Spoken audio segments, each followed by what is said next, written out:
Дури 50% од повиците на СОС телефонот за деца и млади во Мегеши годинава биле заради финансиска помош. Голем дел јавувањата биле за да пријават семејно насилство, а кај тримало и сомнеш дека се сексуално злоупотребени од близок роднина.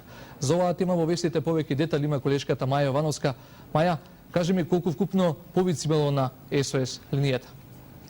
Па, Ѓорги, во изминатите 11 месеци на СОС телефонот за деца и млади во првата детска амбасада во светот Мегеш имало 102 повици.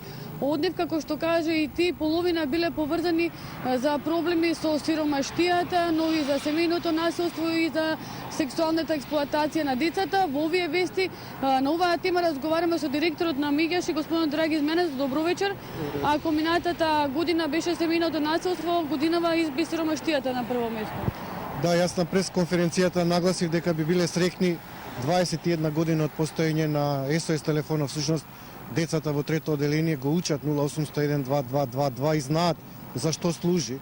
Тоа е првичен телефон кај што е строго доверлив и децата можат да говорат слободно за своите љубовни, семејни, училишни проблеми. Но она што многу не растревожи, би рекол, се жешти телефонот со детска сиромаштија и децата, нивните најблиски родителите бараат решение за нивните проблеми. Екзистенцијалните проблеми се првични кај нив.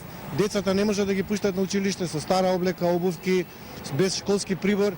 Тие се дискриминирани кога одат во училиште, се отфрлени од најблиските, значи оваа ранлива група на деца, навистина им е неопходна помош од пошироката заедница и затоа апелирав граѓанскиот сектор, социјално одговорните компании и државните институции да поведат повеќе сметка за задоволување на елементарно право детето да оди во училиште навистина средено онака како што му доликува на секое дете во училиште. Споменавте и други проблеми меѓу кои семејното насилство останува она горлива тема и сексуалното злоставување на децата. Да, и за жал на трето место се бракоразводните постапки. И семејното насилство, независно дали жената или мажот е жртва, економско, физичко, било како тип на насилство, детето е секогаш жртва. Значи тоа мора да им биде јасно на родителите.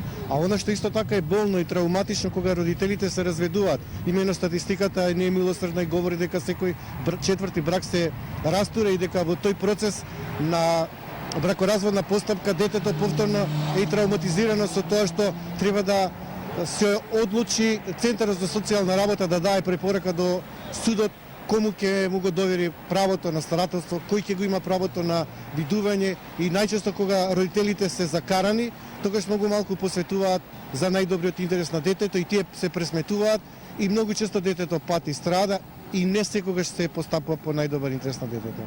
Сите од овие проблеми се големи сами за по себе, меѓутоа она што остави впечаток, 3 лица се јавиле за сомневање за деца кои што биле сексуално малтретирани.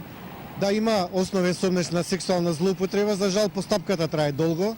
Ние инсистираме да осумничениот биде ставен во притвор, детето да не се травматизира со неколку изјави во Центарот социјална работа или во полицијата, да биде 1 до 2 изјави и никако судијата да не дозволи на главен претрес очување на детето жртва со осумничениот.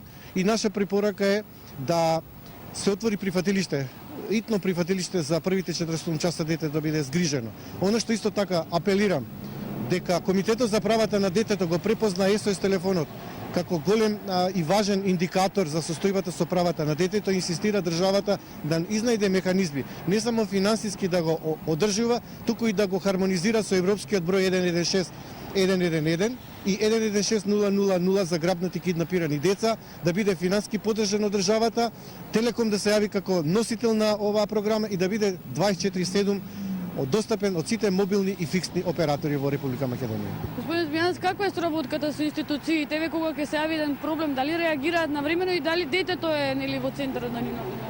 Она што граѓаните го препознаваат и децата кај нас е што кога ќе дојават случај кај нас, знаат дека ние веднаш реагираме и на некој начин вршиме дополнителен притисок институциите да си ја завршат навремено и брзо работата.